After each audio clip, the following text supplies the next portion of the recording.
Quizá ya quede demasiado atrás en el tiempo el valor siniestro de este término. Sin embargo, para los habitantes del Londres de 1917, esta palabra fue sinónimo de terror. Y es que fueron estos aviones los primeros que entraron en la historia como los protagonistas de la primera campaña de bombardeo sistemático contra un objetivo determinado. Verdaderamente, no fueron tan graves los daños materiales como los efectos psicológicos contra la población. Para ellos, la terrible realidad era que la muerte empezó a caer desde el cielo.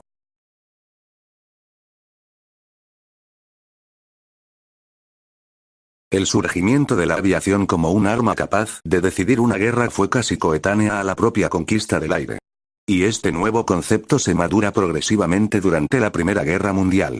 Tras su primera función, que era la de la capacidad de alargar la posibilidad de ver al ejército rival desde distancias muy superiores y constatar sus movimientos desde el aire, reconocimiento, surgió la necesidad de que el rival impidiera obtener tal precisa información, con lo que aviones rivales armados se lanzaron a derribarlos del cielo. Surge el combate aéreo y los aeroplanos construidos para tal fin.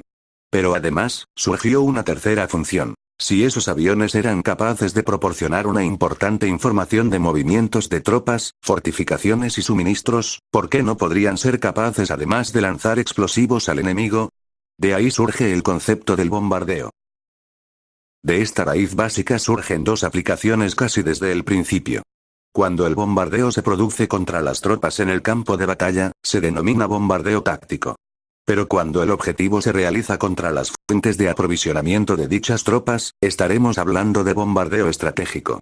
Desde el inicio propiamente dicho de la Primera Guerra Mundial, los alemanes tomaron ventaja en estas técnicas operativas, merced a su superioridad tecnológica en los dirigibles, y desde enero de 1915 pusieron en marcha la primera campaña de bombardeo estratégico sistemático de la historia.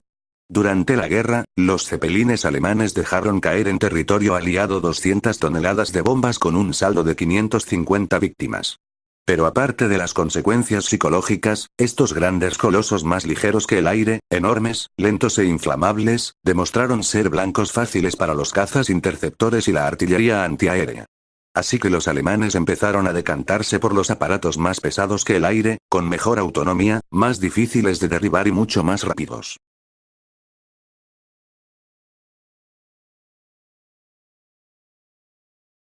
Y así empezaron a desarrollarse uno de los primeros bombarderos pesados estratégicos de la historia, los Gotha. En enero de 1915, el ingeniero Oskar Ursinus y el mayor Helmut Friedel diseñaron para la compañía Gotha Aerowagenfabrik un biplano bimotor para el ataque a tierra. El jefe de ingenieros de la Gotha Air, Hans Burkhardt, hizo evolucionar el modelo en los GI de 1916, modelos débiles estructuralmente, difíciles de hacer aterrizar e incapaces de cumplir con las especificaciones de carga de bombas, y que dieron paso a la principal versión de producción, la GIF, diseñada expresamente para efectuar incursiones sobre Gran Bretaña. Se trataba de un gran biplano triplaza, bastante maniobrero para su tamaño y movido por dos motores lineales Mercedes de IVA de 260 HP, cuyas hélices iban en configuración propulsora, tras el motor. Era capaz de cargar hasta media tonelada de bombas y estaba defendido por 3 ametralladoras para Bellum MG-14 de 7,92 milímetros. Se fabricaron 230 ejemplares desde su puesta en servicio a primeros de 1917. En agosto de 1917 se incorporó la versión GV, con diversas mejoras estructurales, aunque las prestaciones quedaron igualadas a la anterior versión debido al mayor peso. Luftstreitkräfte comenzó a operar los Gotha contra Gran Bretaña, primero en ataques diurnos y desde septiembre en operaciones de noche.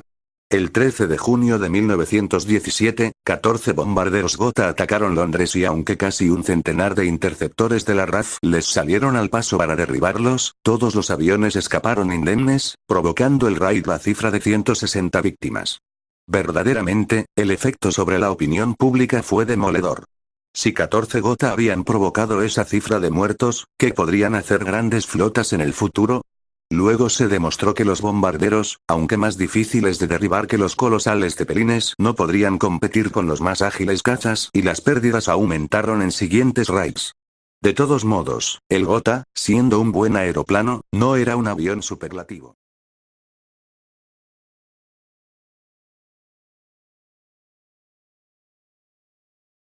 Su punto débil era su fragilidad estructural y sobre todo la de sus trenes de aterrizaje, que requerían campos de aviación especialmente preparados para ellos.